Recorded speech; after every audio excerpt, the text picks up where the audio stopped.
Assalamualaikum dan selamat pagi.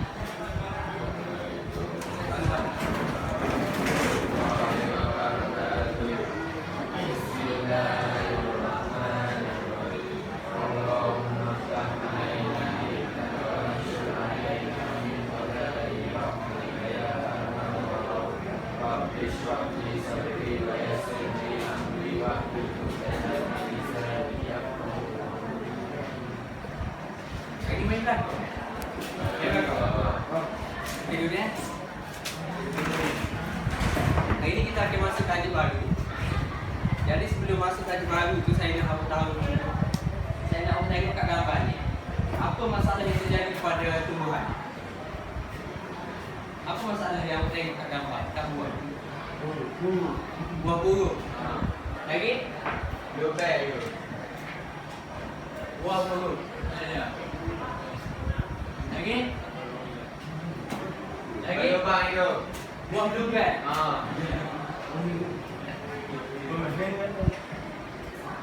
Lagi? Apa ni? Lagi orang tengok. Orang dapat tu? Tidak boleh dimakan. Tak boleh dimakan. Tidak boleh dimakan.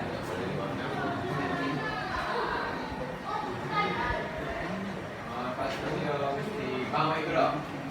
Betul. Bau betul. Bau betul.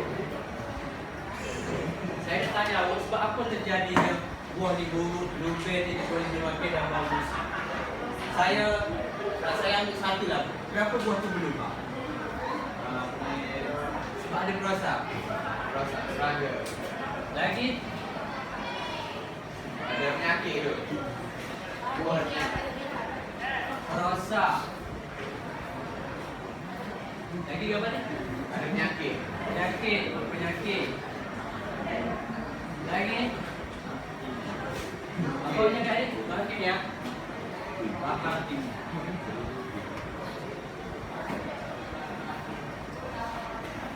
Jadi, apa langkah untuk mengatasi masalah perosak?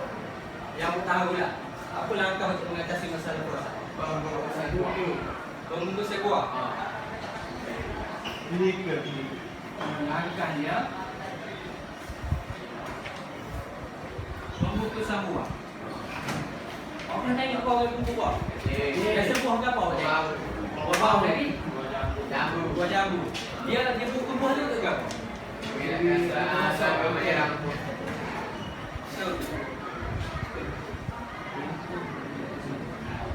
Lagi? Buang bahagian kosong. Dia apa? Buah. Ayat betul ke? Dia tahu tengok orang buat tu kan? Nama dia? Orang panggil pemangkasan. Lagi? 3. Salah. Racun. Racun ni dia ada banyak. Dia ada 3 racun. Satunya racun fungiside, racun insektisida dan herbisida. Dia ada juga dalam bentuk racun untuk serangga ni. Jadi tadi kita hari ni awak boleh dekat? Boleh dekat tadi kita hari ni? Ni perosak. Ini adalah cara kawalannya. Jadi cuba awak tengok tajuk kita hari ni. Dan awak tengok balik buka awak tajuk. Apa tajuk? Kawalan perosak. Tajuk kita hari ni adalah pengawalan perosak tanaman.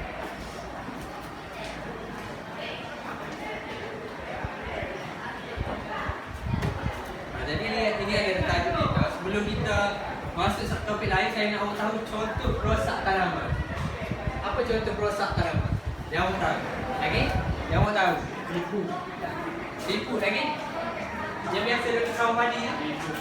Tipu lagi? Lagi? Yang tu je?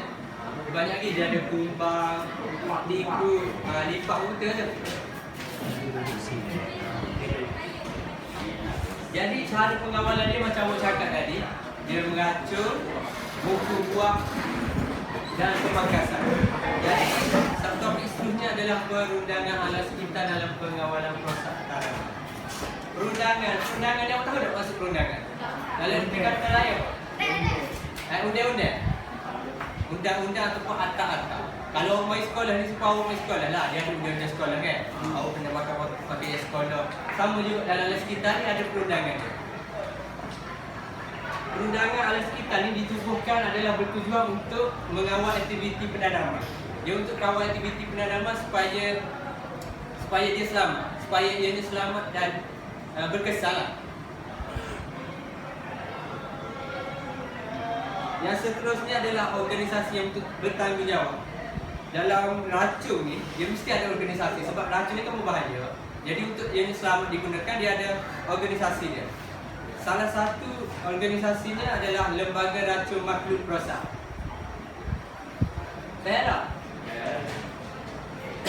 Lembaga Racun Makhluk Rosak ni bertujuan adalah untuk bagi racun ni, aktiviti meracun, aktiviti penanaman ni berkesan dan selamat untuk digunakan. Supaya ianya pengawalan proses tanaman ni berkesan. Jadi yang ni klasifikasi racun makhluk rosak ni. Ada berapa belakang? 5. Okey, yang satu tu ke apa? Sangat beracun. Yang warna ke apa? Intel. Yang kedua? Sangat beracun. Warna? Merah. Yang ketiga? Beracun. Warna kuning. Yang keempat? Berbahaya. Warna biru. Yang kelima kurang berbahaya, warna putih. Yang ni awak kena tengok sebab cikgu awak ajak ni masuk basic. Jadi awak kena salin sikit. Awak kena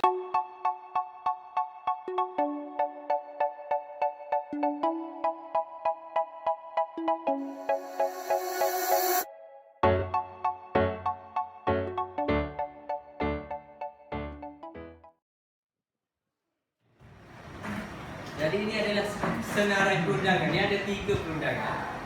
Akta Racun Makhluk Rosak, Akta Kuarantin Tumbuhan dan Akta Kualiti Alam Sekeliling. Tujuannya adalah sama. Tujuannya sama macam saya cakap tadi. Untuk berkesan dan selamat digunakan. Tetapi memainkan peranan yang berbeza.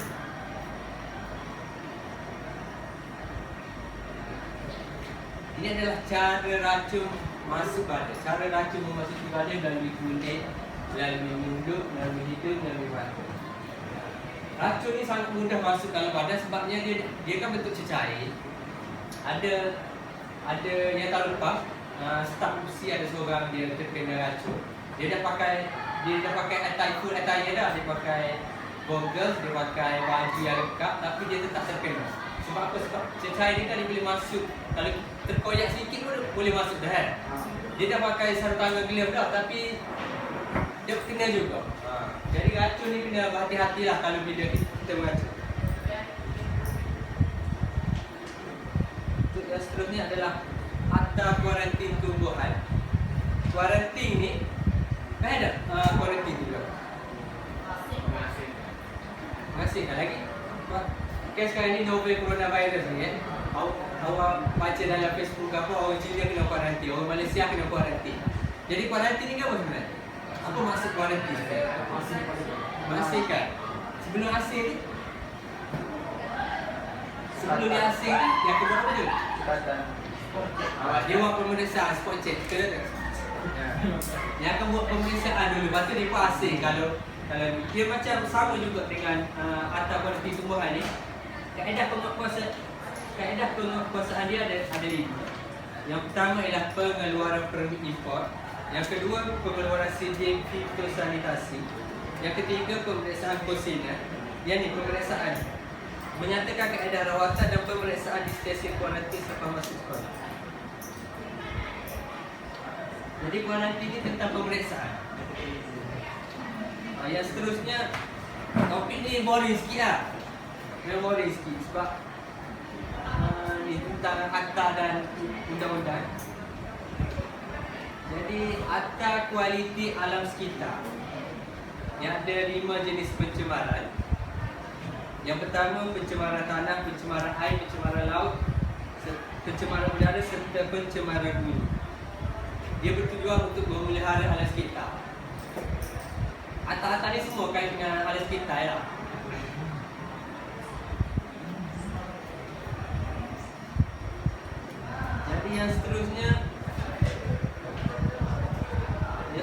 adalah pengurusan pengawalan perosak tanaman. First sekali, dia kena guna racun yang berdaftar.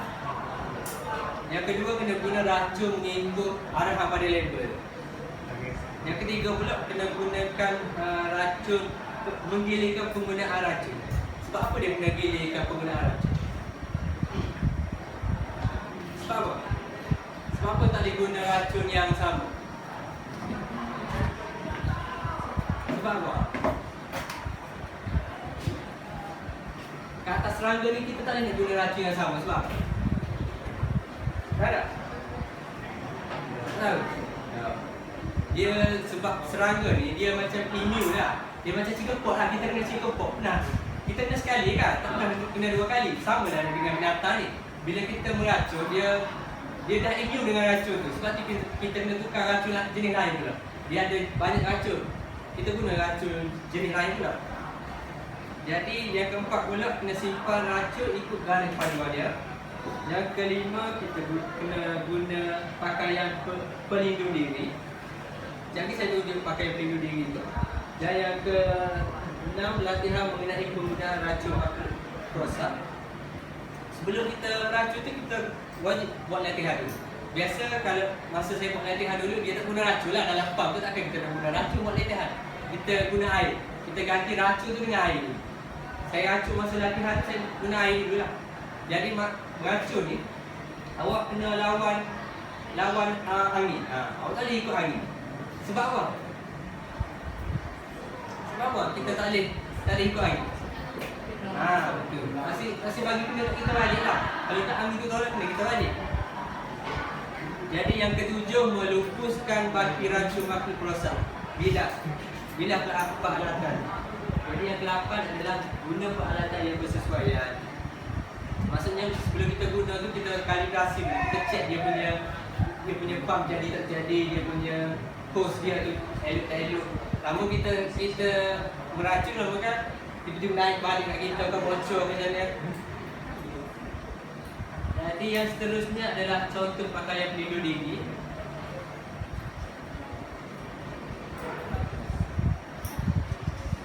Yang first sekali tu apa? Bila? Itu tengah tu? Berani bomba. Di bomba. Betul juga. Apalah nak pakai. Ni baju untuk meracun. Dan tu orange goggle, topi, boot, mask dan apron lah. Minggu saya nak tanya ya, spek tu, speknya spek untuk kita pergi dalam air tu, spek memang khas untuk meracun. Khas untuk meracun. Ya lain. Bukan lain. Ini contoh masa saya volunteer untuk buat meracun. Masa tu saya dalam Port Medan. Saya dengan kawan saya. Minggu saya nak tanya pasal meracun. Saya tengok orang kampung saya dia meracun, dia punya buntu meracun tu menghala lebih daripada mata. Itu okey ke tak? Ke dia kena 90 darjah daripada Dia mata? kena, dia tak boleh, dia kena ke bawah. Kalau ke atas memang kena balik pada kita. Sebab angin ni, kita tak tahu angin ni macam mana. Kalau dia lagi pun kalau kita buat tinggi, dia tak berkesan lah. Kita tak tuju ke mana. Jadi dia jauh. Racun tak akan jauh.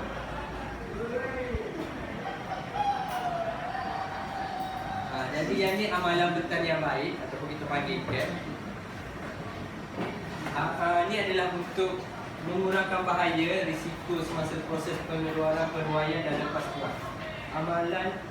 Amalan ini juga menjamin pertama tu apa tu? Selamat makanan. Lagi? Hasil berkualiti. Lagi? Melihara kita. Lagi yang keempat? Kesempatan untuk terjamin.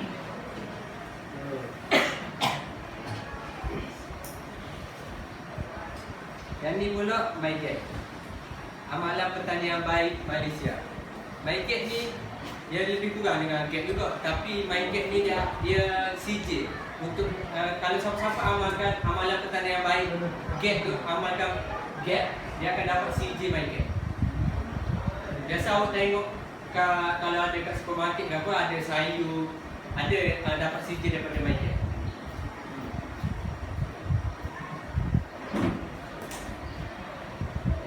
Ini skim amalan ladang terbaik Malaysia. Dia sama juga. Dia sama dengan MyGap, tapi yang dulu. Yang dulu sekarang ni dia tukar kepada MyGet. Function dia sama. Ini skim organik Malaysia. Siapa tahu organik kan? Bila sebut organik ni apa? Kalau baju organik, baju tu apa? Baju semua jadi. Organik ni dia guna baju semua jadi lah. Dia akan dapat CD daripada SOL, bukan dapat daripada ni sebab yang ni bahan kimia ni. Jadi SOL.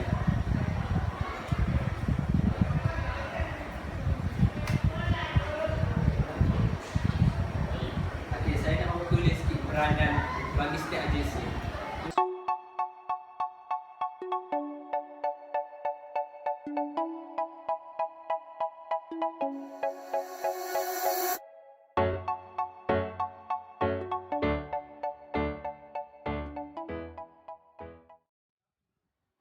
Tiara.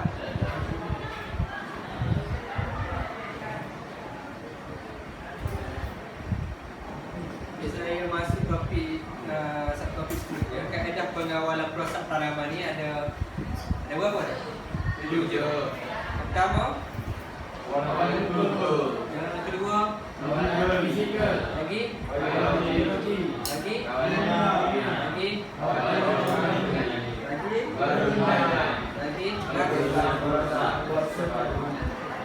Jadi saya akan fokus pada kawalan kultur, kawalan fizikal, biologi dan kimia.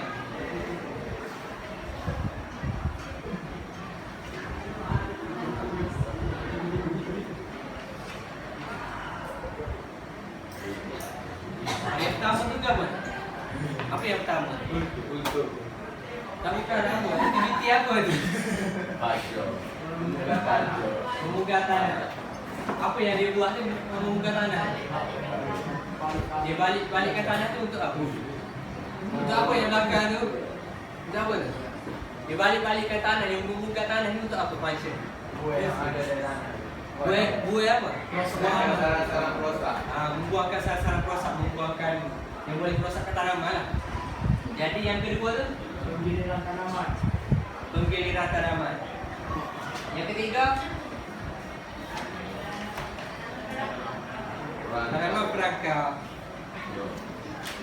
Contoh tanaman perangkap ni? Biasa mereka ni dia buat apa function dia? Tarik perhatian dengan apa? Warna menjelma. Warna lagi? Dia ada lagi? Bau dia. Mereka ni dia tarik serangga ni dengan bau dia. Biasa binatang apa yang tertarik dengan mereka? Bau mereka? Cacing. Cacing apa? Ini apa? Betul. Okey, yang seterusnya ni Tanaman campuran. untuk apa?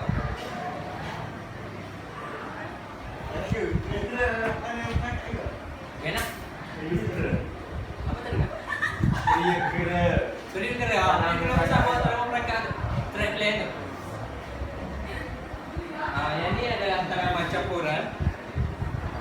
Dia sama juga function dengan trapland untuk menjauhkan kerosakan. Jadi seterusnya tu ke apa? Penanaman beretian. Jadi penanaman variety ni apa yang awak faham? Ha? Ya, ada pada penyakit. Ya, penanaman variety ni apa? Bukan fungsi dia. Penanaman variety ni macam mana? Dia kacu. Sebenarnya dia kacu dengan yang jenis lain. Tapi untuk apa? Untuk tahan daripada perosak dan penyakit. Jadi ingat sekali tu. Itu yang biasalah menjaga kebersihan dalam biasa orang buat secara fizikal lah. Dia guna tangan.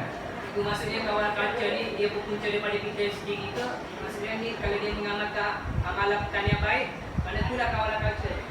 Kawalan kaca antara kaedah dia. Yang MyGet tu kawalan kaca tu. MyGet tu. Get. MyGet ya. Antara kawalan kaca kita dah. Jadi seterusnya adalah kawalan fizikal.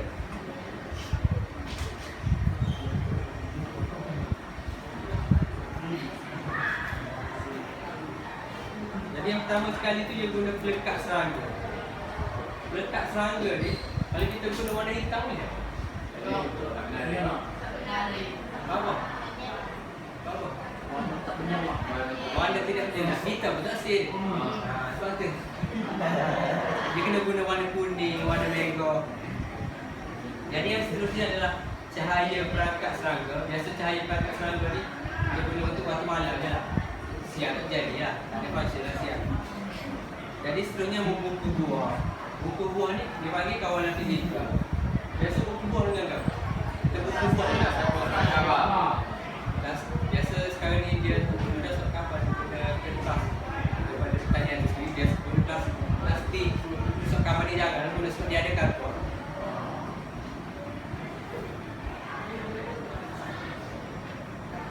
Itu saya nak tanya contoh yang kawalan fizikal di Perdana Padi, orang letak macam, maksudnya macam orang letak macam ada orang kat dalam tu. Itu kawalan fizikal. Jadi kan Biasa kat padi kan macam ada patung. Dan tu kira kawalan fizikal ke? itu kira kawalan fizikal itu. Maksudnya kawalan fizikal ni apa-apa yang kita guna bunyi apa semua tu kira kawalan fizikal. Kawalan fizikal.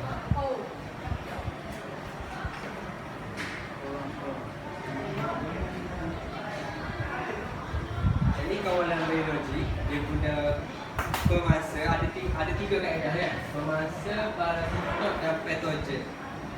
Jadi beza pemangsa ni dia bunuh, lepas tu dia bunuh. Pemangsa. Jadi untuk parasitot ni dia parasit dia masuk dalam badan. Yang tu dia bunuh, pemangsa ni dia bunuh dulu. Tu dia kita panggil pemangsa. Dia bunuh lepas tu dia bunuh. Parasitot ni dia masuk dalam tubuh. Dia masuk dalam tubuh haiwan yang merosakkan tanaman kita. Lepas tu dia bunuh daripada dalam. Itu beza pemangsa dengan parasitot. Patogen ni pula dia menyebabkan penyakit. Beza antara tiga Yang pertama dia bunuh, lepas tu dia bunuh. Yang kedua ni dia masuk dalam tubuh, lepas tu dia bagi penyakit daripada dalam. Dia makan daripada dalam. Yang patogen ni pula dia bagi penyakit. Dia tak bunuh, dia tak masuk dalam, tapi dia bagi penyakit kepada dia. Dia tinggalkan penyakit kepada haiwan perosak. Ulat teduh kira kawalan ulat teduh. Kelapa sawit. Ulat teduh. Boleh makan itu. Ulat teduh kawalan biologi juga. Sebagai sebab dia binatang kan. Kawalan biologi. Pakai pemangsa tu. Itu pemangsa sebab dia buru.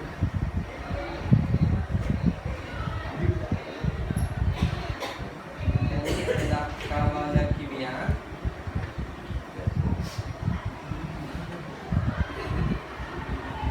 Apa yang pertama? Racun sebelum. Yang kedua?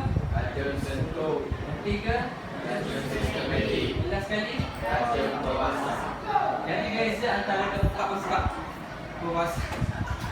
Jadi beza keempat ni adalah dia racun perut ni membunuh apabila dimakan oleh perosak. Dia bunuh binatang tu bila dimakan.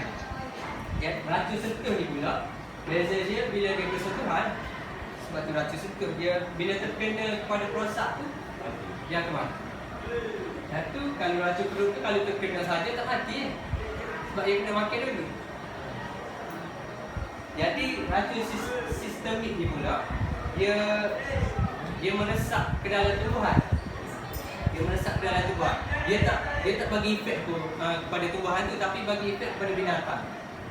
Faham tak? Pening lah.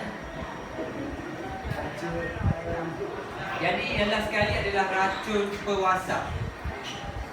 Racun pewasak ni dia masuk ke dalam sistem respirasi melalui pernafasan. Dia guna, maksudnya dia dalam bentuk pewasak, wap. Bentuk kabus, bentuk gitulah. Dia akan masuk melalui pernafasan. Empat-empat tu ada beza dia. Jadi yang last sekali, saya nak awak bahagikan kumpulan kepada 3 kumpulan. Kumpulan 1 kawalan kultur, kumpulan 2 kawalan biologi, kumpulan 3 kawalan kimia. Awak bahagian yang mana? Tapi nak 3 kumpulan.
kuat sikit ya.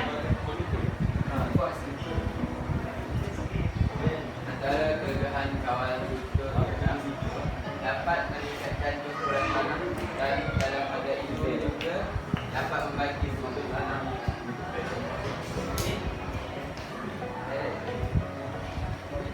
Kelebihan yang kedua ialah dapat menjadikan barangan dan barang atas. Kelebihan yang kedua masa tanaman tidak disimari dengan bahan kimia. Ini keburukan dia pula. Antara keburukannya ialah kalau menggunakan banyak tenaga buruh. Hasil tanaman dapat dilihat dalam jangka masa yang panjang. Ini terbuka untuk kamu.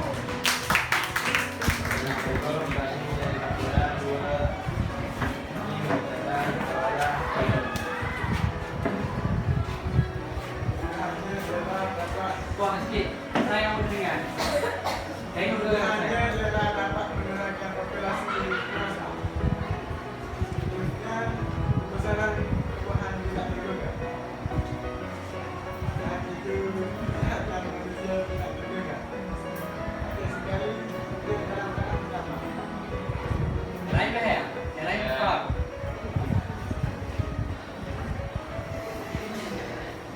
Selanjutnya ialah antara kekurangannya ialah perlahan dan sukar diperhatikan kesannya. Bilangan merosak lain juga akan meningkat. Ini asal menyugas kerana penggunaan spesies baru di kawasan mereka.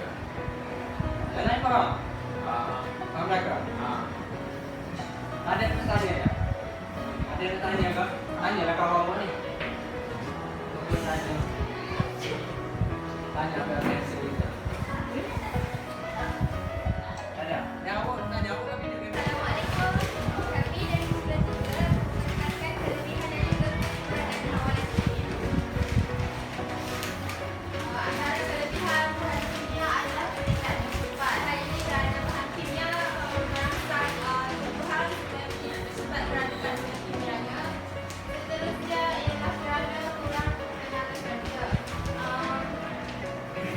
Kurang tenaga kerja berlaku disebabkan bagi bahan kimia yang bekerja dengan cepat menyerap ke dalam tumbuhan dan menyebabkan kekurangan tenaga kerja dalam pembuatan penanaman sayuran berbanding dengan bahan organik. Betul juga kelebihan dia. Ada lagi? Ada. Kau ada sikit ya?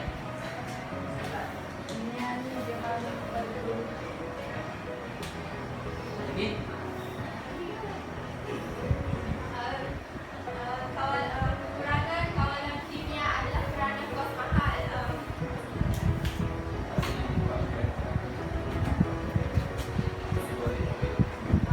Kos mahal disebabkan oleh kos bahan kimia yang mahal berbanding dengan bahan organik kerana bahan organik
sekali saya tahu awak faham ketika saya ngajar. Jadi saya ada soalan etika.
Sekali apa yang kita belajar hari ini, first sekali perundangan alam sekitar.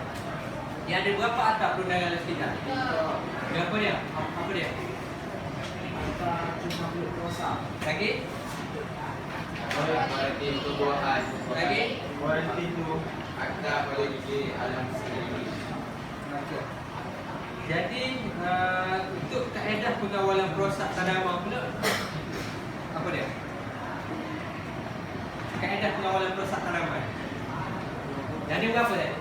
7. Berapa? Awal untuk Lagi? 3 biologi, minyak, Lagi? racun organik, barudak, Last sekali perusahaan perosak bersepadu. Jadi untuk organisasi pengawalan perosak tanaman pula dia ada berapa? Organisasi dia 3, 4. apa dia? Amalan pertanian baik, Amalan pertanian baik. Yang kedua? amalan pertanian baik Malaysia, Okey, yang ketiga pula? Tim amalan baik Malaysia. Tim Organik Malaysia, SM. Jadi itu saja untuk hari ini. Terima kasih. Nanti kita jumpa lagi. Terima kasih. Terima kasih, cikgu. Terima kasih, cikgu.